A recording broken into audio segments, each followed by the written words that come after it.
Então, podemos passar a palavra para o Matias? Eu resolvi fazer um recorte aqui, que vocês vão ver, que aborda principalmente o tema do teto de gastos da reforma tributária, mas tentando abordar um pouco o impacto social definido pela política fiscal.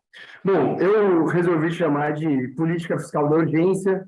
Vou explicar para vocês. O resumo da apresentação de hoje é um pouco discutir quais são essas urgências do nosso tempo, qual é o cenário fiscal que nós temos, o que tem sido discutido na PEC de transição e aquilo que eu chamei de agenda positiva, que eu acho que é uma perspectiva diferente que o atual governo assume, tendo uma janela de oportunidade para pautar os primeiros anos, não com medidas associadas ao ajuste ou a cortes de gastos, mas a uma reorganização de receitas e despesas. Acho que é um cenário diferente daquele que nós vimos os últimos governos assumirem. Para começar tratando da urgência, eu, na verdade, elenquei aqui duas reportagens, um texto da Marina Silva, que foi publicado em fevereiro desse ano, em que ela diz: é preciso, além de tirar do orçamento o que não deve estar, colocar urgentemente o que não pode mais ficar de fora. Enfrentamento das mudanças climáticas, como estamos trágica e dolorosamente constatando todos os anos, precisa entrar no orçamento do Brasil. Hoje, acho que é um dia oportuno, né, para a gente remarcar essa urgência, dado que aconteceu em Santa Catarina, no Paraná, e, na verdade, soma, o que vi até agora, vi notícia de 2 mortes em Santa Catarina, são 2 mortes que se somam a mais de 490 mortes que nós já tivemos esse ano por chuvas, né? A gente teve o evento de Petrópolis, a gente teve o evento no Recife, né? Aqui em São Paulo teve em Franco da Rocha também. Então, são demonstrações da urgência de se abordar a crise climática, né? E a gente pensar medidas de adaptação da estrutura urbana para esse novo cenário e esse novo funcionamento do clima, do regime de chuvas, em particular, para a gente. E a segunda citação foi do Zé Roberto Afonso, de uma entrevista da semana passada que ele deu, que repercutiu bastante, em que ele fala o que motiva o crédito extraordinário: guerra, calamidade pública e comoção interna. Essa fome é comoção interna. Eu prefiro muito mais o crédito extraordinário do que a PEC, porque é para resolver aquilo ali e é temporário. Emergência e imprevisibilidade estão postas. Não só eu penso assim.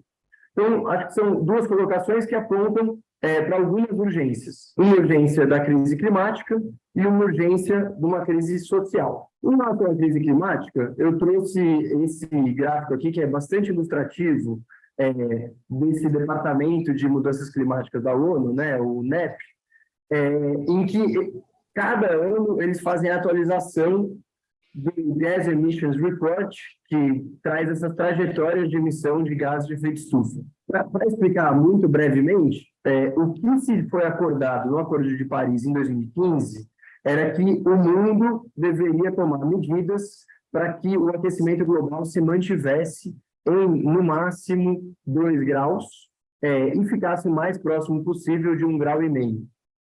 1,5 graus já é um aquecimento, isso contando até o final do século, né? Até 2100. 1,5 graus já é um aquecimento bastante significativo.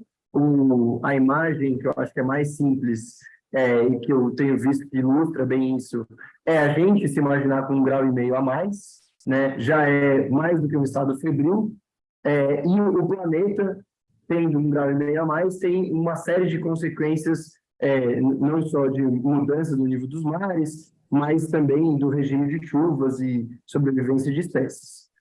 Esse relatório da ONU, eu acho ele bem ilustrativo, porque ele aponta assim, essa linha cinza em cima, ela indica qual seria a trajetória de emissões caso a gente tivesse mantido as políticas de 2010. A linha azul aqui abaixo fala das atuais políticas e essas duas linhas, a linha amarela e a linha vermelha, elas são aquilo que no Acordo de Paris foi chamado das NDCs, que são as contribuições nacionais para a diminuição de emissões. National, sei lá o quê, Contributions, não lembro agora como que era o nome. Tem duas divisões. Tem as NDCs incondicionais, que são aquelas que os países poderiam promover mudança, tanto na estrutura produtiva, na geração de energia, que os países poderiam promover sem contar com recursos externos, e, em vermelho, as mudanças condicionais, que são aquelas em que os países colocaram que só seriam capazes de fazer caso recebessem verba externa. A gente está muito mais próximo de um cenário das incondicionais, a gente viu o debate de perdas e danos na COP atual, mas mesmo esse cenário das condicionais ainda é muito distante da trajetória de emissões em azul, que indica um aquecimento de 2 graus até o final do século, muito mais distante ainda do cenário em amarelo, que indica um aquecimento de 1,5. Então, nós temos aqui, e aí nós estamos falando basicamente de mudança de estrutura produtiva, né, mudança no padrão de emissão de todos os países. Em relação à urgência social, eu trouxe aqui duas informações. A primeira é a linha de pobreza, duas linhas de pobreza, uma com $2,15 por paridade de poder de compra, que é a nova linha de pobreza definida pelo Banco Mundial. Isso aqui é chamado da linha de extrema pobreza, né, na verdade, mas é a estatística de referência para se tratar de pobreza. E outra de 1,90. Como a gente pode perceber, independente do critério, 2014 foi o ano de mínima da série histórica de extrema pobreza, também de pobreza, que era um período ali, o final do ciclo de um aquecimento do mercado de trabalho, uma estruturação das políticas sociais, né, que, apesar de terem se mantido depois, não eram mais acompanhadas por aquele mercado de trabalho aquecido. Também 2014, o ano de menor desemprego na série que a gente tem pela PNAD contínua. E, junto a isso, a Rede Pensando, que é a rede de especialistas em segurança alimentar, publicou esse ano uma pesquisa que indica que 33 milhões de pessoas vivem com fome, vivem sem comida todos os dias, e metade da população vive algum tipo de insegurança alimentar, que significa, no caso leve, que a pessoa não tem certeza de que vai conseguir comer no dia e não consegue suprir a demanda mínima de nutrientes que a gente precisaria diariamente, né? Então, acho que esses dois cenários, essas duas crises, elas marcam o que são essa urgência para a qual a política fiscal está sendo pensada nesse próximo período. E aí eu trouxe aqui algumas estatísticas mais básicas para a gente pensar a situação do cenário fiscal. A primeira, o resultado primário do governo federal, do setor público consolidado, em que a gente sabe, né, desde ali de 2014, 2015, a gente vive uma situação de déficit público bastante significativo, muito agravado na pandemia, um período de excepcionalidade, e hoje a gente tem uma recuperação. No ano de 2022 foi revisto aí o cenário de superávit, apontando para um superávit, apesar de pequeno, inédito desde 2014, mas o que se tem contratado para o ano que vem já indica um déficit novamente em torno de 2% do PIB, segundo contas do Manuel Pires e do Braulio Borges. Depois eu posso descrever um pouco mais essas contas. Mas esse aqui, o cenário mais ou menos básico aí do que a gente tinha, considerando desde o final da década de 90. Complementar a isso é o comportamento da nossa dívida.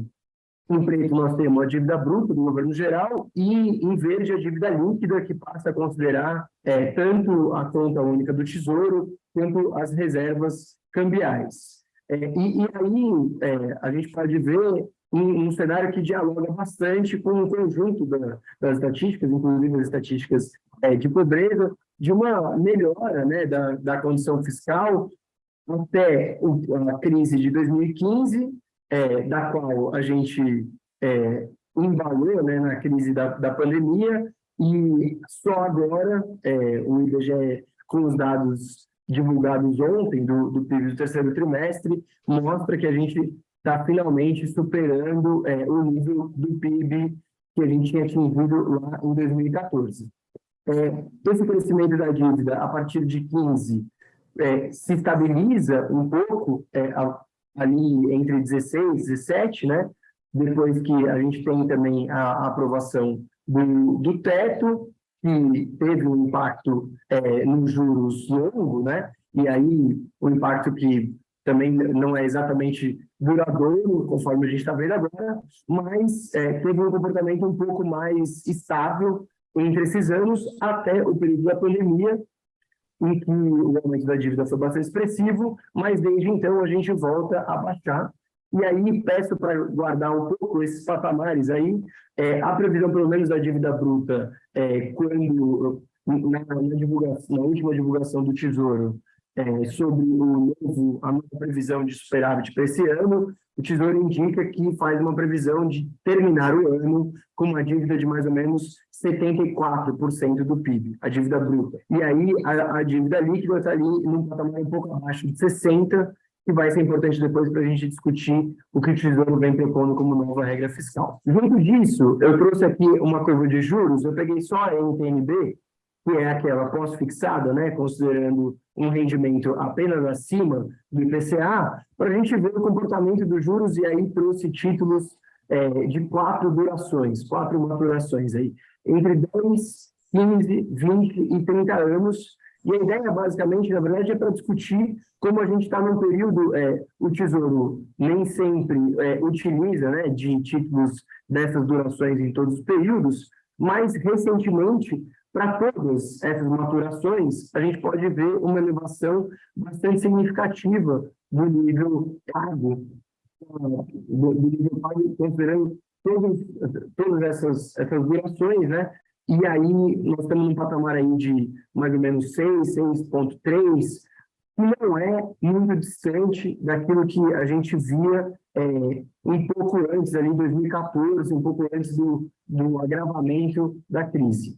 É evidente que durante a pandemia teve uma baixa de juros geral, né? E aí a gente pode ver que o Tesouro também se aproveita para soltar títulos de uma duração mais longa durante esse período, mas desde então a gente tem visto um aumento significativo da curva de juros. Diante disso, na PEC de transição, o que a gente tem discutido é aquilo que o Paulo Guedes colocou no vocabulário do waiver, né, a licença para gastar. O que a gente tem debatido tem sido uma licença de 175 bilhões para o Bolsa Família, né, para o que vai voltar a ser chamado de Bolsa Família, e de mais uns 26 bilhões, mais ou menos, que teriam de mais gastos extra-teto, considerando gastos financiados por arrecadações extraordinárias, que o governo tem chamado, né, para voltar exclusivamente para investimentos, e gastos, por exemplo, nós aqui na FIP, o MAD também integra a FIP, né, a gente estaria fora do teto se fôssemos uma instituição federal, porque a ideia é exatamente que as instituições, por exemplo, de universidades que sejam capazes de arrecadar com meios próprios, possam gastar sem que isso esteja limitado pelo teto. E no Bolsa Família, o que a gente tinha era uma previsão no orçamento de 105 bilhões, que sustentaria um benefício de mais ou menos R$ 400 por família. Tem uma questão bastante séria do desenho da política de assistência social, agora baseada na família, né? Não se faz mais um desenho per capita, é uma das mudanças que vai ter que ser feita gradualmente. Inclusive, o debate do governamento de o adicional de 150 por criança é uma tentativa de retomar uma medida per capita, então incluir alguma conta ali por criança para conseguir retomar o benefício com essa consideração, né? Então, a gente tinha 105 bilhões, a gente tem 105 bilhões previstos na LOA para 2023, os 105 bilhões seriam insuficientes para os R$ 405 por família. Aí, dentro disso, tem mais 15 bilhões que são para financiar esses 150 por família e mais ou menos aí 50 bilhões para financiar a expansão dos R$ 400 para 600, para que não tenha uma perda no poder de compra dessas famílias. Essa parte dos 400 para 600 é aquilo que foi proposto tanto pelo Lula quanto pelo Bolsonaro, então algo que estava um pouco mais precificado pelo conjunto do Congresso. Ontem, o Nelsinho Trade, do PSD, anunciou que tanto o PSD quanto os republicanos fecharam questão em apoiar isso. O apoio dos republicanos, acho que reflete um pouco esse cenário de algum consenso no meio político para que a expansão dos 400 para os 600 seja mantida. O pedido da equipe da transição é que todos os 175 bilhões sejam retirados do teto, o que abriria aqueles 105 bilhões que já estavam previstos para a LOA de 2023, acabariam ficando disponíveis para o Executivo passar a investir, o que significaria também uma retomada do investimento do Executivo maior do que aquele do Legislativo. Hoje o Executivo tem algo aí em torno de 20 bilhões para investimentos, algo muito próximo do que está disponível para o orçamento secreto. Então, seria uma abertura também de executivo legislativo bastante significativa. E aí, tanto aquele gráfico de pobreza, quanto aquele gráfico inicial da linha de pobreza, quanto esse aqui, acho que são contribuições nossas do MAD, que a gente busca elucidar de uma maneira que a gente consiga integrar várias dimensões da desigualdade, né? Aquilo que se chama na literatura por uma leitura interseccional, em que a gente consegue cruzar as dimensões de renda, de raça, gênero, classe, né? E aí aquela linha de pobreza não trazia isso, mas é fato notório e sabido que a presença da população negra entre os estratos de menor renda é muito mais significativa do que a presença da população branca. E aqui a gente faz uma análise especificamente do impacto da PEC de transição, comparando os 3 cenários. O cenário em que a gente faz um benefício de R$ 400, com 35 bilhões já previstos, um cenário em que a gente faz o benefício de R$ 600, e um cenário dos R$ 600 mais o benefício per capita. Como dá para notar, considerando a população como um todo, a linha de extrema pobreza, aquela de 1,90, ela, considerando um cenário de 400, um cenário de 600, com o benefício por criança, ela tem uma queda aí de mais ou menos 2,3 pontos percentuais na população como um todo, né? Passando de 6,1 para 3,8. Agora, quando a gente vai olhar para essa análise interseccional, considerando, por exemplo, as mulheres negras, a gente nota que a queda na extrema pobreza, ela é de 8,3% da população de mulheres negras para 5%. Então, nós temos aí 3,3 pontos percentuais. Quando a gente vai comparar os homens brancos, entre os homens brancos, 3,1 vivem abaixo da linha da pobreza, num cenário de maior benefício, isso passaria a ser 2%, ou seja, uma queda de 1,1 ponto percentual. Isso aqui é para a gente ter um pouco a dimensão, e quando a gente passa para a análise da pobreza, né, que é 5,5, e aí aqui é tudo dólares em paridade de poder de compra. Quando a gente passa para a análise de pobreza, é uma taxa bastante maior, né? A gente tem 30% das mulheres negras vivendo com menos de $5 per capita por dia, né? Essa métrica é sempre por dia. E aí a queda também seria mais significativa, muito menos significativa entre os homens. Muito bem.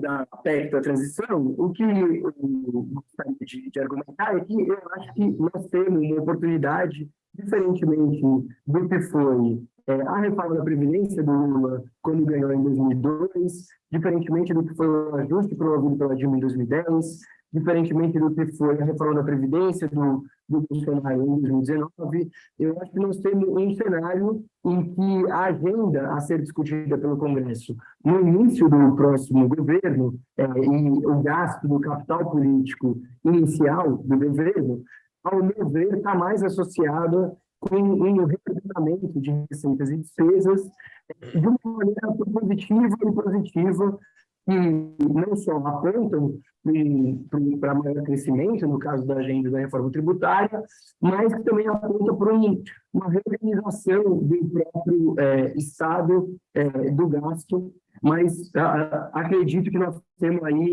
um debate positivo a ser feito ao redor de receitas e despesas. Então, vou me concentrar aqui, a princípio, na reforma tributária. Esse material eu já disponibilizei no chat, acho que o Reginaldo e a Herminda vão enviar para todo mundo que está aqui também, mas para todos os slides que tiverem as coisinhas em azul, são links que vocês podem depois abrir, foi o material que eu utilizei para construir essa apresentação. No debate da reforma tributária, nós temos quatro leis aí sendo debatidas, 4 propostas, né? Sendo 3 delas as principais. Com relação aos tributos diretos, a gente tem tanto a PEC 45 quanto a 110.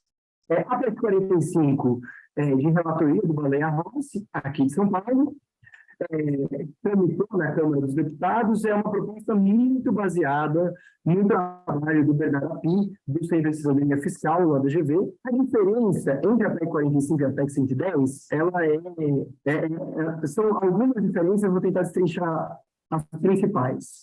A primeira é que a PEC 110 ela é mais abrangente, ela trata de 9 impostos, enquanto a PEC 45 trata de 5. A 45 trata do ICMS, do ISS, do PIS, do COFINS e do IPI. A PEC 110 já abrange o PASEP também, ela inclui o IOF e alguns outros tributos. A diferença principal em termos de pacto federativo é que a PEC 110 ela define que todos os bens e serviços serão tributados a uma mesma alíquota nacionalmente. Enquanto a PEC 45 define que todos os bens e serviços serão tributados a uma mesma alíquota dentro das unidades federativas. Então, na PEC 45, os estados podem diferenciar entre eles as suas alíquotas, mas dentro do estado, todos os bens e serviços são tributados a uma mesma alíquota. É uma tentativa de manter alguma espécie de arbitrariedade para a política fiscal exercer o papel que ela exerce hoje na guerra fiscal. Na 110, a ideia é outra. A ideia é exatamente que todos os bens e serviços sejam tributados igualmente no âmbito estadual, quer dizer, sejam tributados da mesma forma em todos os estados, mas você pode ter uma diferenciação entre os bens e serviços. A 110 ela tem uma abrangência um pouco maior, que é bastante interessante, porque ela aborda também o IPCMD, que é o Imposto sobre Transmissão de Heranças e Doações. Ela muda um pouco o IPCMD para que ele seja gerido pelo governo federal, mas repassado integralmente aos municípios, e ela aborda também o IPVA, para que o IPVA tenha uma base tributária maior, incidindo sobre, por exemplo, aviões e barcos, são veículos automotores não terrestres, que hoje não tem nenhuma incidência de IPVA. Existem algumas diferenças também na maneira de fazer a transição entre os atuais impostos e o IBS único, né, que o IBS é o Imposto de Bens e Serviços, que é proposto pelas duas, mas as duas incluem um imposto que é chamado o imposto seletivo, que é o imposto focado, né? O debate mundial aí é o imposto focado sobre a tributação de carbono e aqueles bens que geram externalidades negativas, em particular de oneração dos serviços públicos de saúde. Então, bens com açúcar excessivo, tabaco e álcool, em particular, o chamado imposto do pecado. As duas PECs, por fim, também incluem uma previsão de retorno para pessoas cadastradas no cadastro único, pessoas de baixa renda, né? O cadastro único, para quem não sabe, ele inclui todo mundo que tem renda per capita familiar abaixo de meio salário mínimo. As duas PECs prevêem que pode vir, por meio complementar, uma regulamentação de uma devolução do imposto para famílias cadastradas no cadastro único. Já existe um modelo disso no Rio Grande do Sul, onde não se devolve o imposto gasto pela família, o que se faz é uma previsão da arrecadação, quando teria sido gasto por parcelas da população mais pobres, e aí se divide igualmente o recurso que teria sido arrecadado dessas famílias mais pobres para famílias cadastradas através de um cartão próprio do programa. A ideia aqui seria, na verdade, incluir no próprio sistema do cadastro único, ou seja, no registro do benefício do Bolsa Família, para que as famílias pudessem ter esse imposto retornado. Nos impostos diretos, e por fim, a PEC 110 também traz a unificação da contribuição social do lucro líquido e do imposto de renda de pessoa jurídica, que é algo que também está previsto no PL 2337, o PL discutido no ano passado, e travou no Senado, por várias vezes se disse que seria retomado, mas o PL 2337 é aquele que prevê a reforma do imposto de renda. No caso aqui, o 2337 tinha a previsão da taxação de lucros e dividendos, com uma redução do imposto de renda da pessoa jurídica, e isso tem sido um pouco a tendência internacional, baixa o nível da taxação na pessoa jurídica, aumenta na pessoa física. No caso brasileiro, nós temos uma particularidade de ter pelo menos uma alíquota nominal de 34% na pessoa jurídica, quando a gente está considerando as grandes empresas, que é bastante acima da alíquota nominal dos países da OCDE, em média, ao redor de 25%. A alíquota efetiva brasileira da pessoa jurídica, as estimativas que se tem, aqui a gente volta para o Braulio Borges, para algumas estimativas do Rodrigo Urair, estão próximas de 25%. Temos, inclusive, algumas observações da contabilidade aí da casa também, que prevêem algo próximo dos 25% de alíquota efetiva. A ideia seria baixar essa alíquota nominal para algo mais próximo dos 25% e aumentar na pessoa física, e aí o quanto seria aumentado, o ideal é que você tenha uma equiparação em rendas do capital e rendas do trabalho. Então, a pessoa que recebesse lucros e dividendos deveria ser tributada a um nível similar à alíquota máxima aplicada sobre a tabela progressiva, né, das rendas tributáveis, que é para você não ter esse incentivo à arbitragem, diminuir os incentivos para privatização.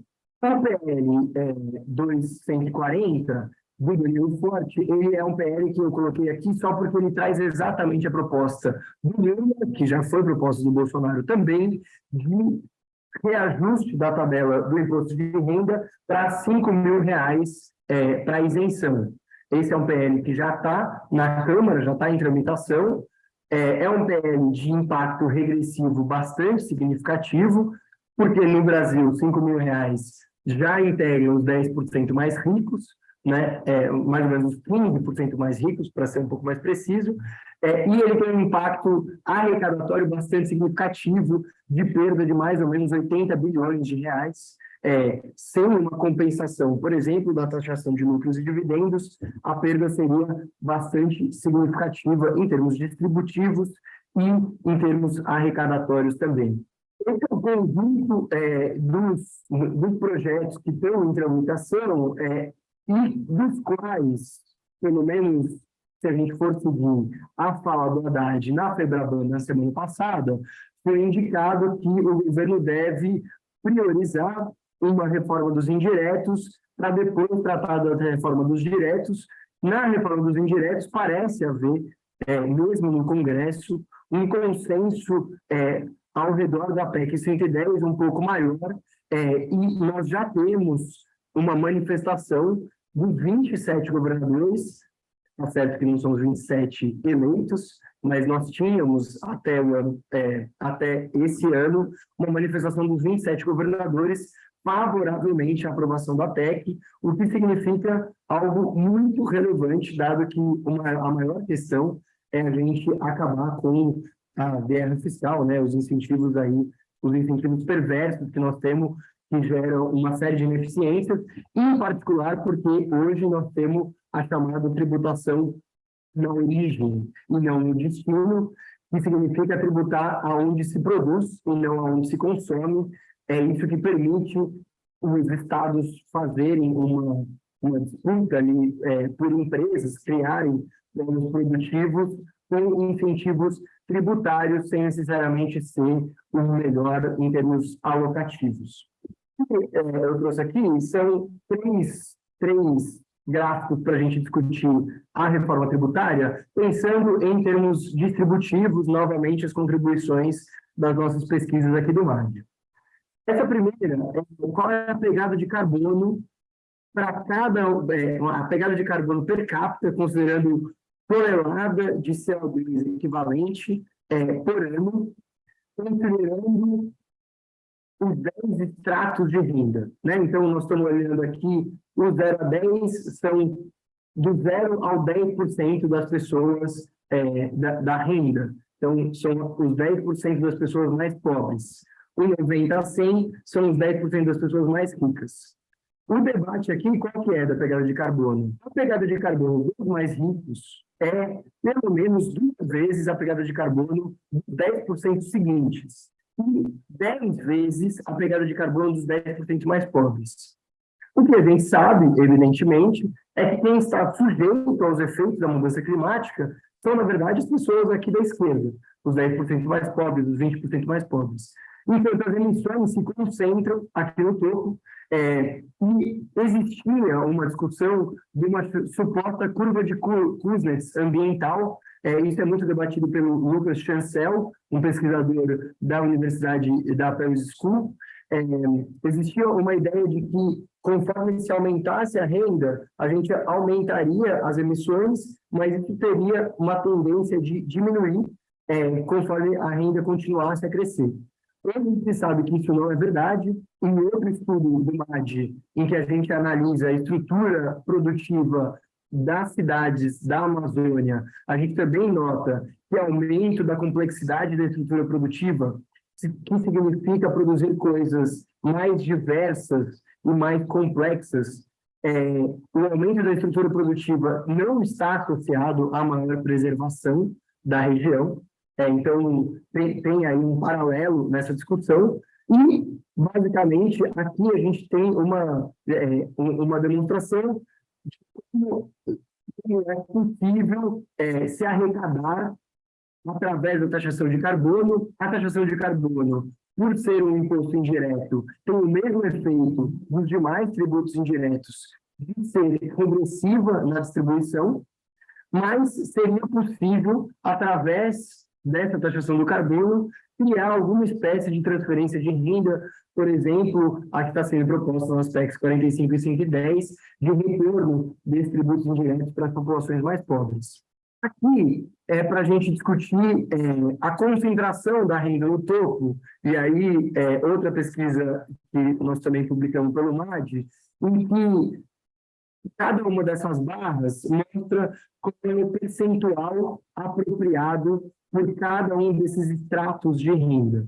Então, do 0 ao 90, nós estamos olhando da pessoa mais pobre aos 90% mais ricos. Os 10% são os 10% mais ricos. O 1% aqui, então, essas duas primeiras colunas podem ser somadas, essas duas primeiras colunas somem 100, o 1% já não. O 1% é a gente desagregar o 10% entre o 1% mais rico. E aí o 0 e o 1%, a mesma coisa, desagregando o 1% entre o 0 e o 1% mais rico. O nosso debate aqui, e ele segue no gráfico seguinte que eu vou mostrar, é para a gente discutir a urgência, no caso, o combate à desigualdade e à pobreza, e a evidente concentração de renda no topo. Nós sabemos que a renda no Brasil só não é mais concentrada do que a sede da Copa. O Brasil ele tem uma apropriação do 1% mais rico de mais ou menos 25, 28% da renda. No Catar, isso está próximo de 30% da renda nacional. Ou seja, o 1% mais rico da população se apropria de 30% da renda nacional geral. O nosso debate aqui teve muito centrado, e esse foi o dado que, inclusive, ganhou mais destaque, no fato dos homens brancos, que é a parcela verde do 1% mais rico, os homens brancos apenas desse extrato se apropriam de uma parcela da renda maior do que o conjunto das mulheres negras. Então, nós estamos falando aqui de 705 mil homens brancos se apropriando de uma parcela maior da renda do que 33 milhões de mulheres negras, falando de pessoas adultas. Então, aqui são algumas ilustrações da desigualdade para a gente pensar de que maneira a tributação pode contribuir para reduzir esse cenário de iniquidade.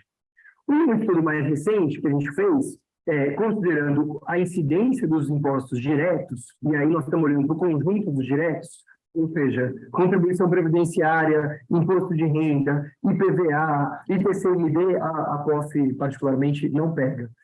Mas o conjunto dos diretos, e vendo qual é a incidência desses tributos, e aí eu vou pedir perdão aqui, acabou ficando péssima a resolução, acho que melhorou um pouquinho agora. Aqui nós estamos olhando para 4 estratos de renda. Os 50% mais pobres, os 40% seguintes, os 9% seguintes e o 1% mais rico. Então, as duas últimas colunas compõem os 10% mais ricos. Qual é o nosso debate? Como vocês podem notar, entre os homens brancos, que é o quadrante superior direito, há uma queda da progressividade tributária quando a gente passa dos 9% do topo para o 1%.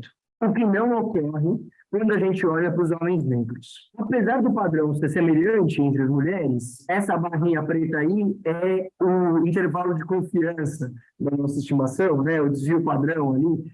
E como as barrinhas pretas se cruzam, no caso das mulheres, entre o 1% e o 9%, não dá para a gente dizer exatamente que a incidência é diferente entre esses dois grupos. O que não acontece entre os homens, tanto para brancos quanto para negros. Qual é o nosso grande debate? O que nós temos hoje de isenção de rendas do capital acaba beneficiando os homens brancos para que eles tenham uma tributação menor do que homens negros do mesmo extrato de renda. Pertencer ao mesmo extrato de renda não significa ter a mesma renda. A gente sabe que os homens brancos do 1% são mais ricos do que os homens negros do 1%, mas a diferenciação dos impostos acabou nos levando para pesquisar qual era a composição da renda de cada um desses estratos. E aí, o que nós fomos atrás era qual era a origem do rendimento de cada um desses grupos demográficos. E o que nós podemos identificar é que quando a gente olha exclusivamente para o 1% do topo, 44% da renda apropriada pelos homens brancos, que compõem esse extrato mais rico da população, 44% dessa renda vem de pessoas que se declaram como empregadores. Enquanto 44% da renda dos homens negros integrantes do 1% mais rico vem de pessoas que se declaram como empregados do setor público. Ou seja, nós temos entre os homens negros o mesmo percentual da renda vindo de empregadores, de funcionários do setor público, é o mesmo percentual daqueles dos homens brancos que se declaram como empregadores. Isso aqui é o que, para a gente, indica um pouco as potencialidades da tributação do rendimento do capital que permitiriam reduzir essa iniquidade, e é por isso que essa nossa última nota discute qual é o privilégio branco na isenção de lucros e dividendos. É algo, historicamente, né, um país que aboliu a escravidão há tão pouco tempo, não teria de se estranhar que a posse do capital estivesse na mão de homens brancos. O que nós podemos notar é que o sistema tributário acaba contribuindo para um aumento da disparidade mesmo entre os ricos. Vou acelerar um pouquinho aqui, porque já está dando muito tempo, e eu nem cheguei no debate da reforma do teto, mas o novo regime fiscal, eu vou apresentar aqui, vou deixar no material para vocês olharem depois, 5 propostas que foram postas na mesa, eu vou discutir particularmente 2 delas. A primeira é uma que tenta organizar, todas elas, né, tenta organizar a vara funda que nós temos das regras que buscam disciplinar o gasto. Hoje nós temos 3 principais, da regra de ouro, da Constituição, a LRF, aprovada em 96, e o teto de gastos, em 99, perdão, a LRF e o teto de gastos de 2016. De verdade, o que hoje está em voga é o teto de gastos, né? É ele que acaba disciplinando o gasto mais do que as demais. A regra de ouro é aquela que não permite o endividamento para gastos correntes. A LRF determinava um superávit primário como a meta dos gastos, e o teto, o congelamento do gasto real e a diminuição do gasto em relação ao PIB por um período de 20 anos, com término em 36. O que eu coloquei aqui de extrateto são, na verdade, o que foi gasto, extrateto, novamente o levantamento do Braulio Borges, para cada um dos anos do governo Bolsonaro. Esses números aqui variam um pouco, quando o Felipe Salto, por exemplo, vai se referir, ele usa números um pouco diferentes, mas, de maneira geral, a regra é, em nenhum dos anos, o teto foi seguido exatamente, e mesmo a IFE aponta que dos 22 anos de vigência da NRF, em 12 deles, a meta de superávit foi revista. Ou seja, é evidente que as regras fiscais elas passam por um problema de, como diz o Tesouro, enforceability. Nós vamos chegar lá. O primeiro debate, a primeira proposta, é um texto que foi apresentado pela Fundação Perseu Abramo na véspera do segundo turno. O texto foi escrito pelo Esther, o Messias. O Messias, que é o famoso Messias, de quando a Dilma ligou para o Lula, naquele fatídico telefonema grampeado pelo Moro, e o Nelson Barbosa.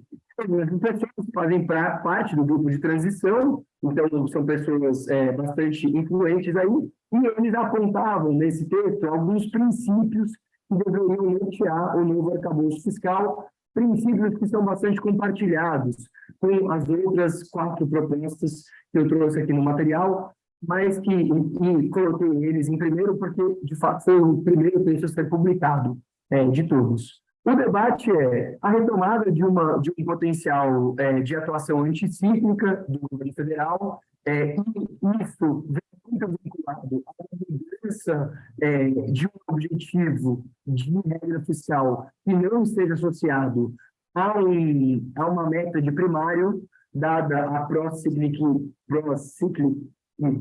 ciclicidade do resultado primário, porque quando você está em crise, você arrecada menos, e aí você acaba tendo que ajustar no gasto, o que significa jogar ainda para baixo a composição G do PIB ali, né? Quando a gente aprende nas aulas iniciais de macro.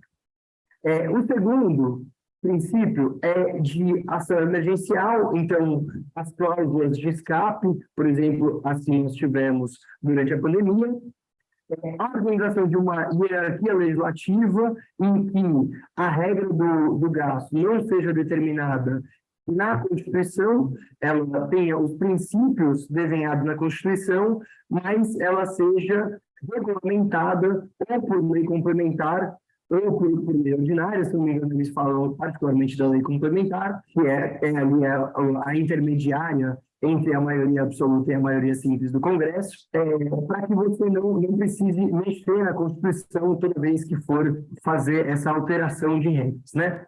Aí eles retomam a transparência das despesas, debatendo o orçamento secreto, em particular, a avaliação de políticas públicas E acabou entrando na Emenda Constitucional 109, que foi uma das revisões do teto, que inseriu a revisão das políticas públicas como um princípio e uma necessidade para a reavaliação de gastos.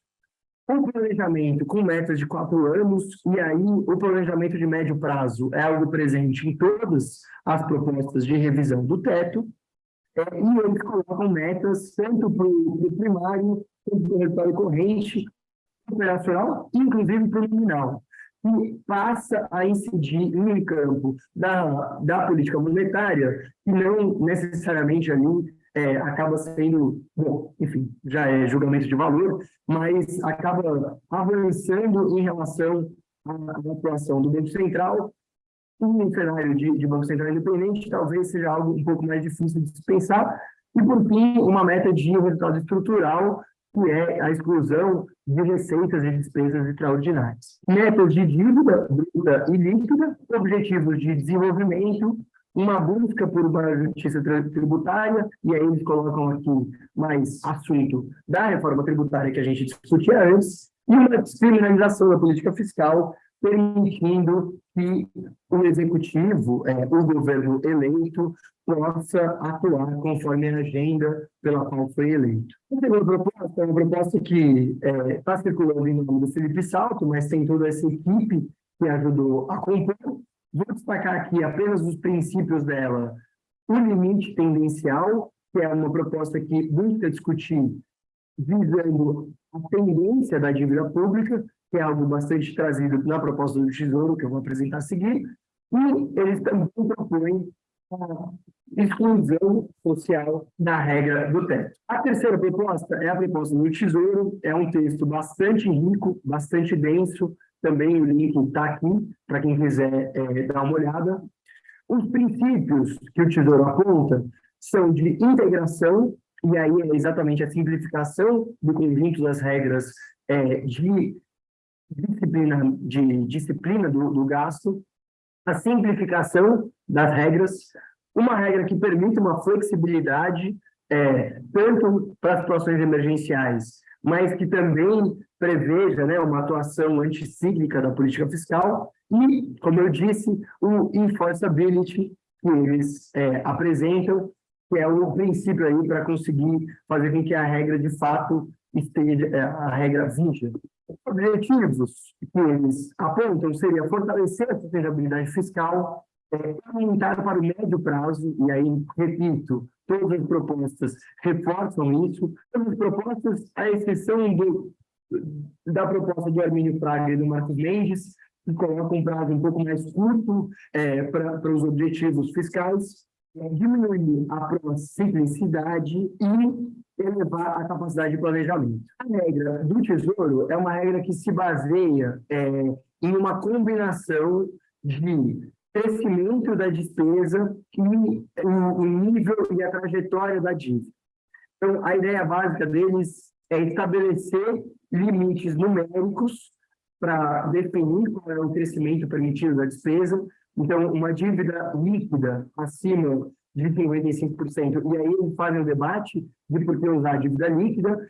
Então, o principal deles é a dívida bruta é o principal indicador de comparação internacional, mas a dívida líquida brasileira considera ativo muito líquido. É a conta única do Tesouro e as reservas internacionais são, de fato, ativos disponíveis para o governo, então eles consideram que o melhor seria utilizar esse indicativo para também poder considerar espaços fiscais que o governo venha a ter. Retomando o gráfico que estava lá para cima, da dívida líquida e da dívida bruta, vocês vão lembrar que hoje a gente está no nível ali da dívida líquida mais ou menos ao redor de 60%. Ou seja, nós estaríamos acima daquilo que permitiria algum crescimento real da despesa, segundo essa regra proposta pelo Tesouro. Aí eles colocariam que, caso a dívida estivesse entre 45% e 55%, teria um crescimento real de 0,5%, abaixo de 45%, um crescimento real de 1% da dívida. Caso a dívida estivesse em trajetória de queda, esses percentuais são um pouco maiores, e há uma bonificação do resultado primário. A bonificação do primário é, se o primário for mantido acima de 1,5, você ganha o bônus do primário. Se o primário cresce entre um ano, e aí as medidas nunca são entre um ano e outro, é entre um período e outro. Então, é caso um determinado ano tem um primário maior do que a média de 2 anos anteriores, e o parâmetro de dívida em queda ou não também é 2 anos, 3 anos anteriores, com comportamento. E aí a ideia é exatamente também não se deixar influenciar por resultados muito extraordinários. Mas a ideia deles é conciliar o crescimento da despesa com a trajetória da dívida e essa chamada bonificação do primário, que também funcionaria como uma espécie de meta de inflação em que a autoridade fiscal estaria atrelada a prestar contas em relação ao resultado primário que foi obtido pelo governo, se justificando caso não seja atendida. A outra proposta do Armínio Fraga e do Marcos Mendes é a proposta mais rígida, mas ela tem uma semelhança com a proposta do Tesouro, que em 2032, o nível de despesa sobre o PIB estaria em 16%, hoje a gente tem um nível mais próximo dos 19%, a proposta da PEC do teto previa uma redução até 36% de algo ao redor de 13%, a proposta do Tesouro também prevê uma redução até 32% de uma relação despesa-PIB de 14% mais ou menos. Isso é algo, com certeza, em conflito com aquilo que é proposto pelos autores do texto publicado pela Fundação Perseu Abramo, em particular no evento da reforma tributária que nós fizemos no MAD na semana passada. A Esther do EC colocou como uma questão do pacto fiscal a manutenção do nível de tributo sobre PIB e do gasto sobre PIB, pelo menos no patamar que nós temos hoje, a fim de atingir os objetivos postos na Constituição de Garantia de Direitos Universais. Então, é algo que está posto para o debate entre as propostas. A última proposta é de um grupo chamado Elas no Orçamento, foi escrito pela Mônica Leboni, pela Clara Marinho e a Roseli Faria, ambas funcionárias do Orçamento, e a Giovana Victor, que é secretária da Fazenda, secretária municipal da Fazenda de Salvador. Elas fazem uma proposta mais de princípios, mas o principal é esse planejamento de longo prazo, prevendo aí 12 anos de metas definidas para indicadores sociais, investimentos verdes.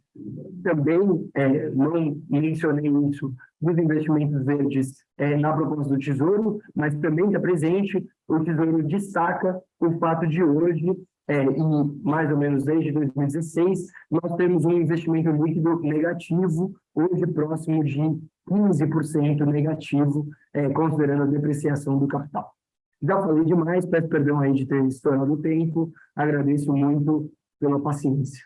Obrigado, Matias. Vamos para o Kiko fazer os comentários. O que o Matias trouxe foi uma aula, e aqui eu quero destacar o seguinte: eu nunca ouvi ou li em algum lugar uma síntese tão clara do que existe de reforma tributária no Congresso, os principais pontos, os principais contrastes e sugerindo claramente eventuais implicações. O mesmo vale para as propostas de teto aí no fim. Eu acho que você foi muito feliz na maneira de organizar o conteúdo de cada uma dessas propostas e o que dá para enxergar mais ou menos aonde se pretende chegar, de um lado. E, de outro, mostra claramente que essa questão de teto tem um viés, não é um viés, uma natureza de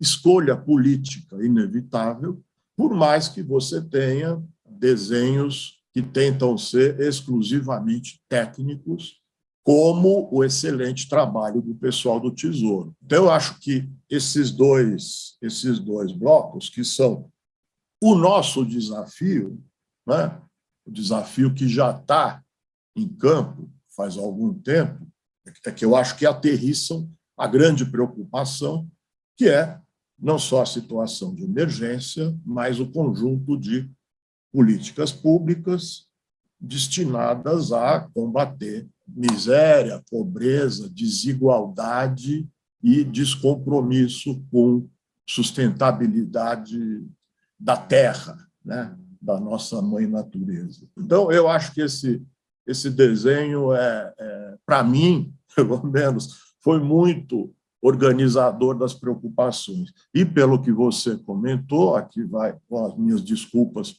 pela dificuldade de acompanhar o trabalho do MAD, eu recebo e-mails, mas dificilmente consigo acompanhar, os parabéns pelo trabalho do grupo, né? Quer dizer, acho que você tem ali uma organização de informações bastante consistente. São informações que existem, mas que vocês estão organizando de uma maneira muito rica no sentido de mostrar que as nossas dificuldades não são genéricas. E esse eu acho que é um ponto importante. De tudo que vocês falam, ou que você apresentou, melhor dizendo, a gente tende a relativizar muito a intenção de políticas horizontais. Você pegou um critério que deixa a nu a questão da emergência, da pobreza, da miséria, da questão ambiental, a coisa do carbono é uma sacada genial, que recomendam forte, obviamente, evidentemente, políticas focadas. E aí, vamos dizer, as dificuldades todas de...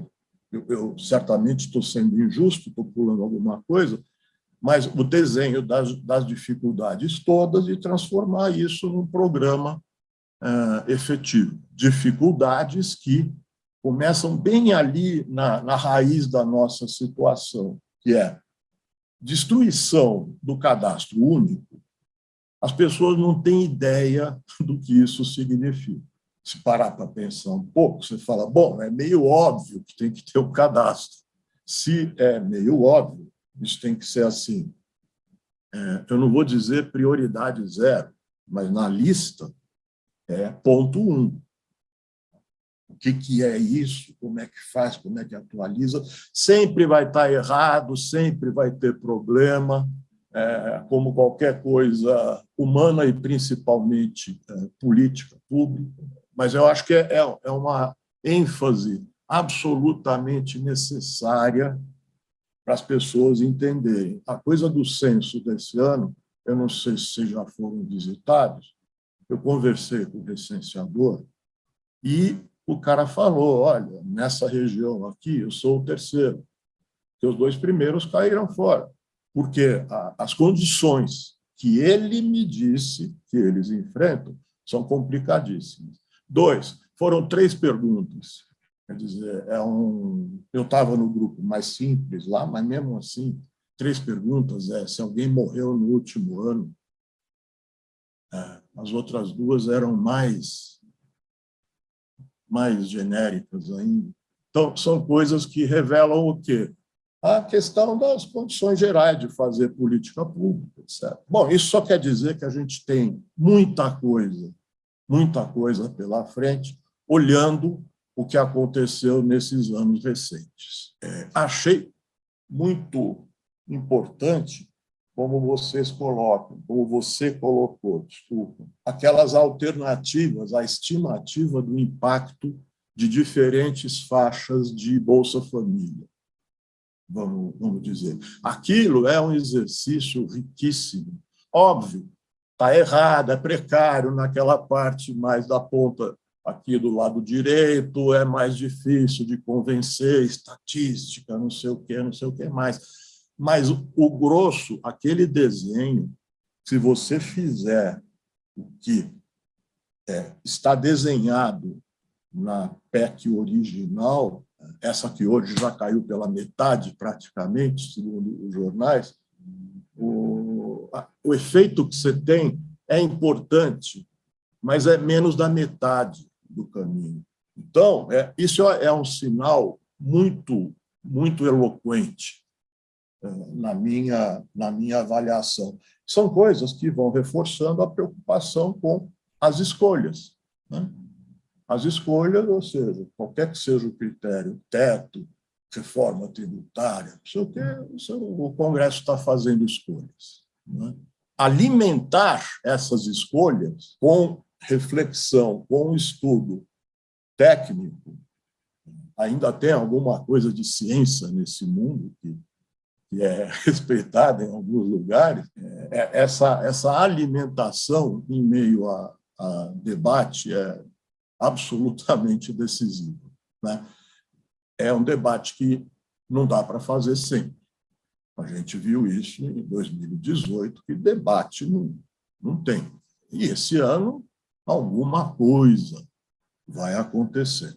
E eu quero dizer para você que é uma apresentação generosa. Mesmo que eu não te conhecesse, eu seria obrigado a dizer isso. Por quê? Rigorosamente, você levanta os pontos e não diz a solução é essa, essa, essa. Como você falou, a gente está sempre esbarrando no juízo de valor quando trata desse assunto, de assunto desse tipo, né? Mas eu acho que a tua competência em apresentar a situação sem enviesar para uma coisa assim, olha, o Estado grande, não sei o quê. É uma generalização tola dessas. Tola não, né? Esperta dessas. Isso fica muito claro quando você mostra ali como a orientação da atividade, o mesmo tamanho, como quer que você meça o tamanho do Estado, pode ter resultados bastante diferentes. Eu acho que isso é repartir essa maneira de olhar sem ousar ensinar qual é a regra para quem te ouve, tá? Não esperava nada diferente. E aí, o que eu posso, eu não sei se é ajudar, tá? Porque eu não tenho competência para o tipo de desenho que você apresentou, a não ser o que eu falei. O que eu quero enfatizar é o seguinte: existe um falso debate que precisa ser superado. E esse falso debate é em torno... Você falou do Braulio aí, ele tem um negócio mais ou menos recente em que não é a ideia dele, isso está pelo mundo, na Europa, nos Estados Unidos, no Japão, que é a discussão do que acontece com o multiplicador da renda em diferentes circunstâncias. Então, é assim, num extremo tem quem fale, o multiplicador praticamente financia qualquer nível de gasto público, eu estou falando, e ou de investimento, macro 1, aquela coisa autônoma, de modo que é só deixar o multiplicador funcionar. E tem o outro extremo, que é uma ingenuidade. Tem o outro extremo que fala assim, não, tem que fazer uma contração fiscal porque isso viabiliza a expansão. É uma visão igualmente simplista. Tem, só rodapé para os colegas, tem um cara, um economista que é do staff do FONC, lá do Banco Central Americano, chamado Rudd, RUDD, e ele tem um trabalho do começo desse ano que eu acho que é obrigatório para quem, a leitura é obrigatória, para quem sustenta esta visão de contração expansionista com base em expectativas racionais. Eu recomendo violentamente isso. O cara é do staff do FONC, não é um heterodoxo.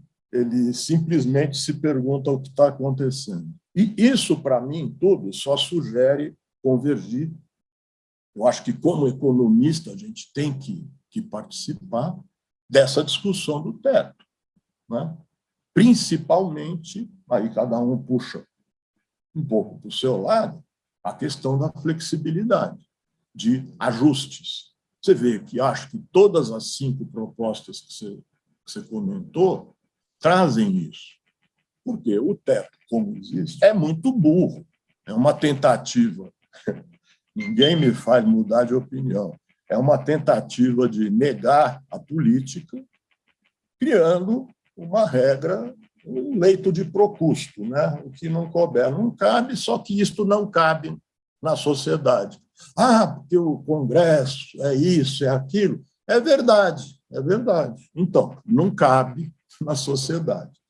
Eu tenho só uma modesta contribuição, que é essa discussão da sustentabilidade da dívida, que é, me parece, o grande, que seja o divisor das posições, né? A questão da sustentabilidade da dívida. E isso eu acho que também é um assunto colocado como extremos. Então, assim como quem diz que o investimento é autofinanciável, sempre há quem diga que não, que depende do estado das expectativas, depende da confiança, da fada da confiança, etc. Eu acho que essa é uma discussão mal posta, muito mal posta, e eu acho que tudo parte da confusão, intencional ou não, do orçamento com as contas domésticas. Domésticas, assim, do lar, caseiras mesmo, né? Que é aquela questão, você não pode gastar mais do que você ganha. Poder pode, tanto que isto é feito. E este é feito, no caso do governo, o Estado é uma extensão da moeda na forma de dívida. Aliás, historicamente, foi o contrário, né? Libra inglesa foi uma extensão da dívida pública consolidada em 1688, administrada pelo Banco Central privado da Inglaterra. Então, é assim, a coisa não é tão simples. Não dá para comparar a discussão da sustentabilidade da dívida pública com um valuation, aí, que é um apelido para avaliar um ativo, né? Você tem que dizer qual é o ativo.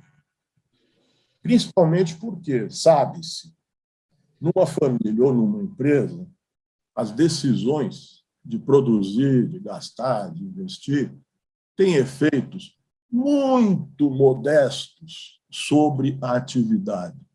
Muito modestos sobre a atividade. No caso da Petrobras, tem algum significado maior. Mas, seja do lado da demanda, seja do lado da oferta, uma decisão de uma empresa ou de uma família não faz cócegas na economia, do ponto de vista agregado, do ponto de vista macro. O que isso quer dizer? Que todos esses modelos, você vai lá, pega os modelos do Fundo Monetário, que embasam essa conversa da sustentabilidade da dívida, eles abrem lá uma quantidade enorme de variáveis e de parâmetros de modelos econométricos com essas variáveis e de premissas. Então, vamos lá, aceite um modelo desse como um modelo de valuation. Você tem que deixar claro como é que estão os teus parâmetros. Você tem um modelo econométrico, eu quero saber dos betas e dos T's, como é que isso se comporta ao longo do tempo. Ou seja, hoje eu posso usar esse parâmetro? É uma pergunta simples. Todos os bancos centrais estão errando inflação faz 1 ano e meio. Todos. Todos os economistas estão errando inflação faz 1 ano e meio. Você tem uma situação que, evidentemente, exige ajustes, exige reconhecer que você está errado e tentar melhorar. Isso vale para parâmetros, os betas. vale mais ainda para premissas. Quer dizer, qual é a premissa nesta projeção de sustentabilidade a respeito do preço do petróleo? Qual é a premissa? Se mudar essa premissa, o que acontece? Por quê? Parâmetros e premissas afetam, obviamente, o resultado. Óbvio, é isso que, ora afasta, ora aproxima, regime de metas, por exemplo, o que o Banco Central enxerga e o que os analistas enxergam. Então, é assim, ficar falando em sustentabilidade da dívida pública, sem abrir isso, ou fazendo disso o segredo que, às vezes, é partilhado em situações, digamos assim, pouco elogiosas, do ponto de vista da simetria de informação, a assimetria nesse plano entre quem faz a política monetária e quem trabalha com isso, é uma coisa escandalosa, mas isso faz parte da questão ética, né, do ethos desse ambiente. Mas, enfim, por que tudo isso? Eu gosto dessa expressão que o mercado, os participantes do mercado, que eu acho mais elegante, ele quer que a vida seja um jardim japonês. É tudo arrumadinho, tudo bonitinho, a profundidade, a previsibilidade, porque se tem isso aqui é porque vai ter isso aqui ali, e não a nossa selva, que tem sua dinâmica própria e a dinâmica imposta pela relação com o homem. Então, é assim, não é um jardim japonês.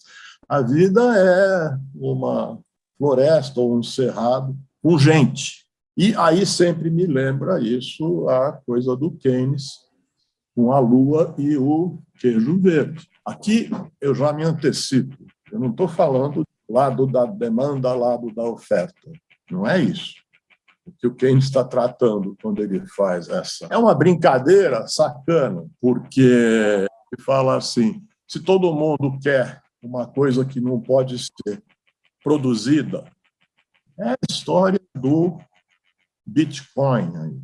Eu dou, a gente dá, como não pode dar a lua, a gente dá queijo verde. E você sabe que até hoje, o grosso das opiniões que eu conheço, não entende por que ele fala queijo verde, porque a lua é branca. Mas é tão óbvio. O verde é a cor do dólar, é o greenback. Então, é descarada a colocação dele. Se o pessoal quer liquidez, isso não está na lua, isso está no dinheiro. Damos dinheiro para quem quer liquidez. Porque a liquidez ninguém produz. E é isso que cria essa dificuldade toda do ambiente econômico. Vou deixar para lá conversa sobre PT e etc. Os horizontes aqui da nossa prioridade, muito mais competência do que fazer, assim como a tua apresentação das alternativas que estão lá, tanto do lado tributário quanto do lado do teto, já o que eu quero fazer é isso aqui. Você falou do Zé Roberto Afonso na tua abertura. Conheço desde 80 e tanto. Vocês não tinham nascido. Certo? É muito bom. Sempre foi, desde a Constituinte, um tucano assim. Por isso que a gente tem conversas interessantes. Eu não sou tucano, não sou petista, mas ele foi um dos caras mais importantes na conversa sobre a trajetória fiscal e, portanto, a lei de responsabilidade fiscal. E ele deu 2 entrevistas essa semana, uma no Valor Econômico, bastante extensa, e uma no jornal Estado de São Paulo, mais curta. Eu já começo assim, olha, é difícil, ele está meio fora, ele mora em Portugal, está dando aula lá no Instituto, e, de repente, ele dá, no mesmo dia, parece, em 2 jornais diferentes, entrevista dele, com ênfases um pouco diferentes, né? E a entrevista que ele deu para o Estadão virou editorial no dia seguinte. Eu acho que é o Estadão de ontem e a entrevista de anteontem. Uma coisa assim. Eu depois posso até passar, não sei se é fácil vocês terem acesso a isso. Para mim também não é fácil, mas eu vou atrás. Tem um amigo que fica pedindo as PECs que vão sendo protocoladas. Ele não sabe ir atrás, mas eu vou. E o Zé Roberto fala, dentre outras coisas muito lúcidas, ele fala uma coisa meio óbvia. Olha, o Tesouro tem uma conta como qualquer tesouro. Você vai lá no balanço do FED, tem a conta do Tesouro americano. Você vai no nosso Banco Central, tem a conta do nosso Tesouro. Ele fala assim, você não pode dizer que uma conta assim não é líquida. Ele está falando não de dívida, mas de dinheiro. Ele fala, se você olhar, aí eu fui lá ver qual é o último dado, porque isso enfim, olha-se muito, quem participa de mercado, por razões óbvias, com a dificuldade que o dado do Banco Central tem uma defasagem importante. Eu acho que saiu ontem a atualização disso, para outubro, mas anteontem, quando eu vi isso, eu só tinha setembro. Tudo bem, ela é 17% do PIB ou 32% da dívida pública mobiliária. Ou seja, é bastante liquidez. Você vai falar assim, já sei onde você vai chegar. Está dizendo que o Tesouro pode não rolar a dívida. É verdade, pode. Faz isso cada vez que você tem uma situação mais complicada. Fez isso faz 3 semanas. Fez isso entre o primeiro e o segundo turno. Aí o pessoal fica assustado. Você fala assim, a troco do que o Tesouro, se não precisa, porque tem essa liquidez, vai rolar ou fazer leilão de dívida nova num dia em que o mercado jogou as taxas futuras lá para cima. A troco do que ele vai fazer isso? Tanto que não faz. Tesouro é uma burocracia espetacular. A estrutura, o funcionamento, as regras, a independência, né? E a formação das pessoas. Os caras são do ramo. Né? Seria uma tolice, mais do que tolice, né? Seria um crime se você não é obrigado a rolar naquele dia, ou naquela semana, ou determinado período, se você não é obrigado a aceitar a taxa de juros mais alta. Eu só estou falando aqui que você tem um espaço para especular, ou seja, especular é, sem quebrar a regra, não fazer o que o outro esperava. É isso. Isso é feio. Esse é o dado do Tesouro, que tem até outubro já, que é um dado mais simples, mais fácil, porque é só ele aqui, que mostra o que eles chamam de colchão, ou reserva de liquidez. E é essa linha cinza, mais horizontal assim. E a linha laranja é uma regra prudencial qualquer, no caso aí, 3 meses de vencimento da dívida. Você vê que... E a linha preta é a razão entre as duas, não é relevante. Mas o importante é que você tem muito mais liquidez do que a regra de 3 meses. Faz o seguinte exercício, né? Multiplica por 3 ou por 4 os vencimentos. Você vai ficar... Aqui são os vencimentos, chegando agora o finzinho de 2002, ali é 2003, 2023. Ano que vem, né? Esses são os vencimentos. Soma isso aí, dá quanto? 700 mais 600, 1.200. Se o Tesouro quiser, ou se o mercado quiser hoje sair da dívida em relação aos vencimentos do ano que vem, é só uma referência, tá, que eu estou fazendo. Esse 1.200 ele recebe hoje, desde que o devido desconto, tá? Você vai receber antecipado. Então, esse 1.200 cabe hoje à vista, se fizer o desconto de mercado, não é uma imposição alguma. Então, isso para mim quer dizer o seguinte, olha, a coisa não é tão feia. Isso é o dado de outubro. O quadro à esquerda mostra o que mudou entre outubro do ano passado e outubro desse ano em relação ao prazo.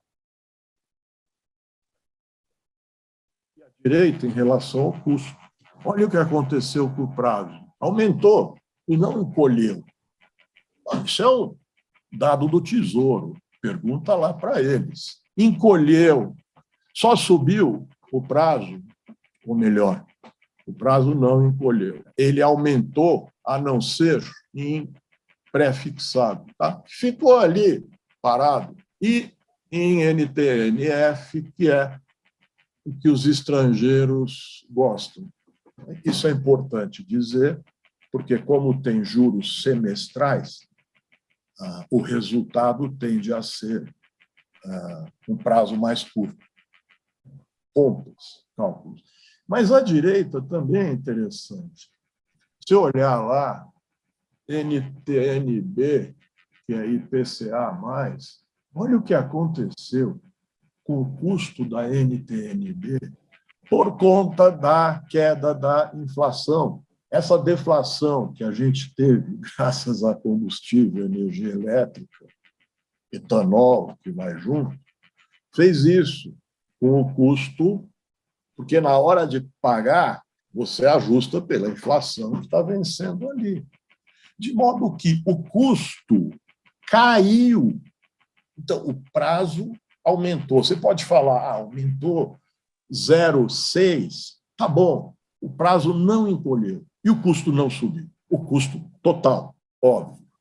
Ou seja, rolar ou não rolar não é uma obrigação. Não é uma obrigação. Numa situação difícil, você pode não rolar. Numa situação difícil, você pode rolar um pedaço. Numa situação difícil, você pode não colocar. Ou seja, o Tesouro está aí para fazer isso. Então, o que está por trás da referência do Zé Roberto, que é um cara lúcido, tucano, tá? É falar assim, o Tesouro está aí para defender a dívida. E defender a dívida é evitar encurtamento de prazo e alta de custo. É isso que é. E aqui o outro lado da conversa. O pessoal fala, não, mas aí o dólar explode e isso vira inflação.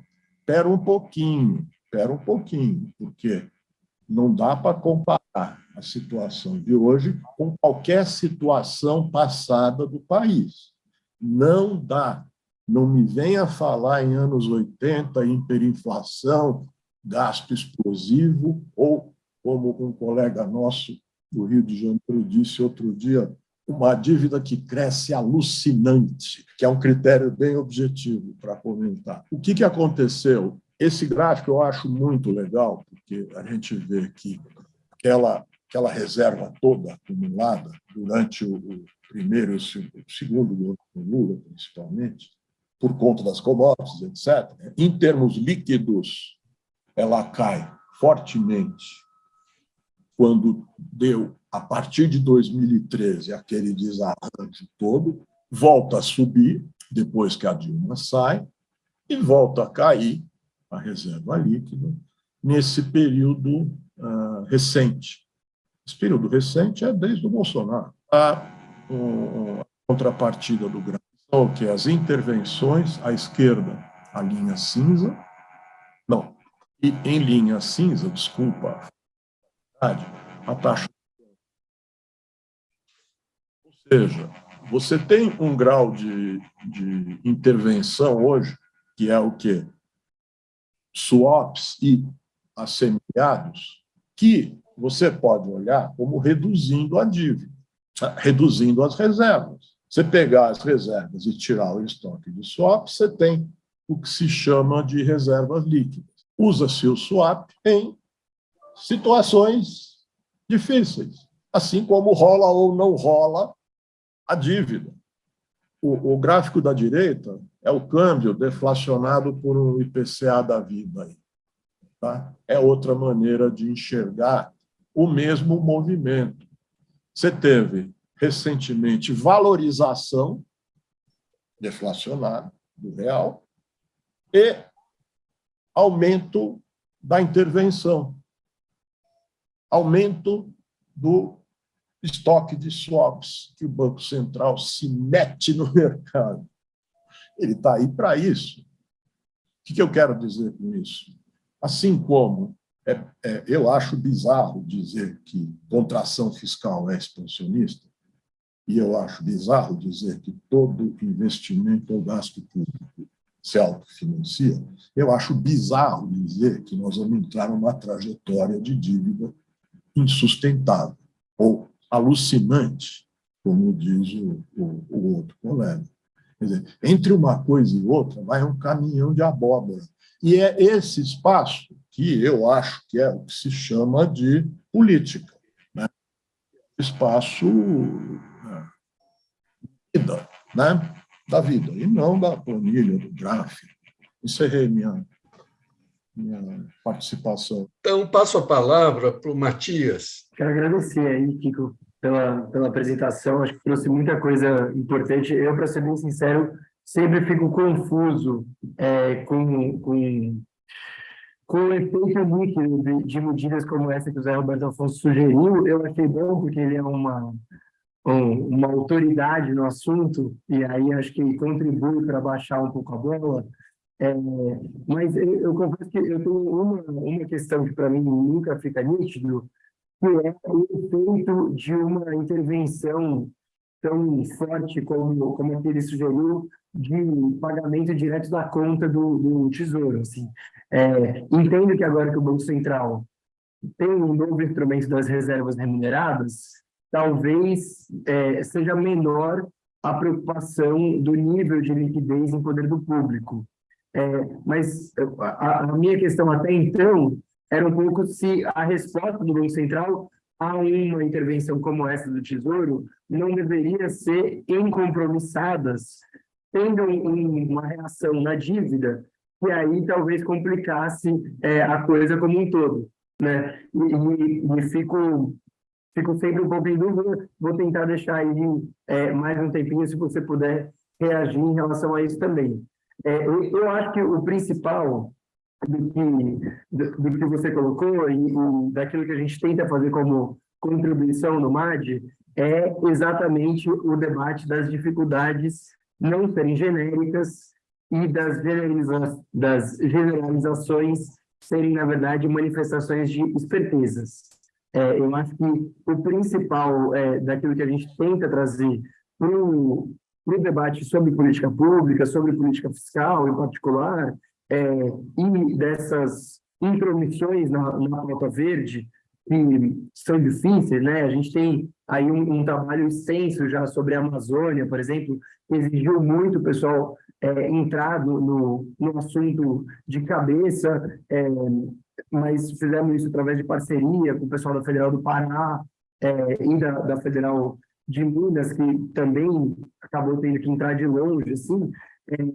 Mas a nossa discussão é um pouco tentar desnudar essas generalizações, de como elas têm implicações diferenciadas, né? A gente sabe disso. No debate da política tributária, em particular, da sua relação com questões de gênero, isso é algo debatido há mais tempo. Existe uma conceituação das implicações explícitas e implícitas da tributação, e aí as explícitas, acho que seriam aquelas que diferenciavam na letra da lei, né, grupos demográficos. Isso em questões de gênero era ainda mais forte, mas enfim, a gente sabe, por exemplo, em debates raciais, a diferença entre a explicitação ou não disso. A nossa tentativa é um pouco trazer à luz do que nós temos de informação sobre desigualdade, qual é a composição dessa desigualdade, né, a gente conseguir dimensionar nesses termos, e a política fiscal tem um impacto muito relevante nisso, tem um impacto relevante, a gente,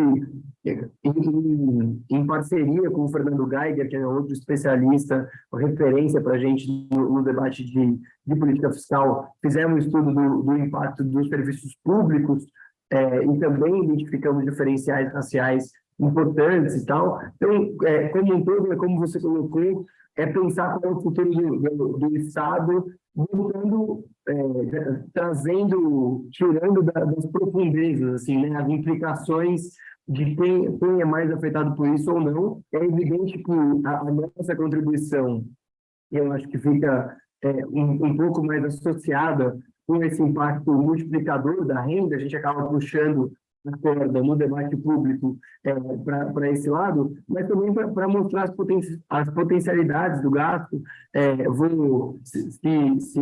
O pessoal, o professor Hélio, o Reginaldo e a Hermínia puderem compartilhar, eu vou mandar um texto que nós contribuímos pelo MAD com a Fundação Perseu Abramo também, para pensar os vários impactos multiplicadores. Faremos isso, viu?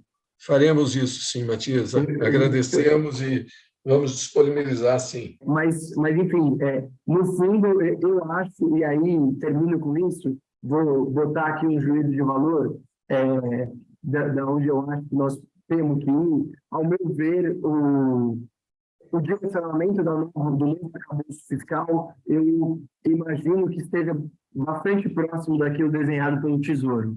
E acho que é o melhor que nós temos, superar a ideia de usar o superávit primário como o parâmetro de definição, ter alguma coisa que relacione dinâmica da dívida com potencial do crescimento do gasto. Então, a depender do comportamento da dívida, a gente determinar quais são os potenciais de crescimento ou não do gasto, mas manutenção do nível do gasto em relação ao PIB. É evidente que essas comparações elas são muito limitadas, mas quando a gente fez um estudo sobre o funcionalismo público, ainda na esteira do debate da reforma administrativa no ano passado, a gente apontou como professor de educação básica e aluno no Brasil tem o menor gasto per capita PPP em relação a todos os países da OCDE, no caso dos alunos, em vários países fora da OCDE, não do grupo dos desenvolvidos. Então, nós temos uma carência absoluta que, quando a gente foca no debate relativo ao tamanho da economia, acaba se perdendo, e acho que tem pouco espaço para a gente pensar diminuição do Estado em relação à economia. Sou, nesse caso, partidário, a pelo menos a manutenção pensada na regra do gasto. Quero agradecer muito, agradecer aos comentários do Kiko, agradecer o convite, em nome do MAD, agradecer esse convite. Para a gente é uma parceria fundamental estar aqui junto com a FIP. Faz tempo que, desde a nossa fundação, nós estamos aqui dentro, e é uma alegria poder contribuir com a casa que me criou. Então, muito obrigado aí, novamente, obrigado pela paciência. E só uma informação interessante, que a IFE trouxe, que da análise do FMI de 105 países com regras fiscais, 55 usam regra de gasto. Então, eu acho que tem também uma tendência internacional aí para a gente pensar nessa combinação regra de gasto com tendências da dívida, que para mim, apontam caminhos que são os mais interessantes. Obrigado. Eu queria só comentar. Em termos internacionais, com a pandemia, praticamente todos os países gastaram, além do que estava previsto pré-pandemia. Então, o endividamento foi absolutamente geral e é pontual. Parece que isso se esquece nesse debate. Teve uma pandemia, gente. Esquecer da pandemia, para mim, é uma loucura completa quando se fala de dívida, sustentabilidade. Qual é a hipótese sobre a sustentabilidade da Covid? Eu acho que era essa a hipótese que deveria ser explorada para fazer um pouco mais de sentido. Mas, Kiko, pode se despedir. essa pergunta essa colocação do Matias sobre conta remunerada, né, que sairia do passivo do Banco Central, eu não concordo, não concordo. Mas aí isso tem implicações diretas para a resposta, né? Principalmente em relação a compromissadas. Eu acho que, por hoje, a gente pode dizer assim: o Banco Central olha o over e o Tesouro olha a dívida. É uma divisão entre dinheiro e dívida que é complicada, né? É pobre do ponto de vista teórico, né? Mas isso, desde 2008, a gente não sabe mais o que é dinheiro e o que é dívida, né? A gente não sabe mais o que é banco, o que é tesouro, e isso não é só aqui. De modo que vamos ficar por aí, humildemente, eu acho que isso é uma agenda. Tá? Não dá para eu te responder, desculpa. Então, vamos encerrar por aqui, agradecendo novamente, Matias, e a todos que acompanharam esse trabalho.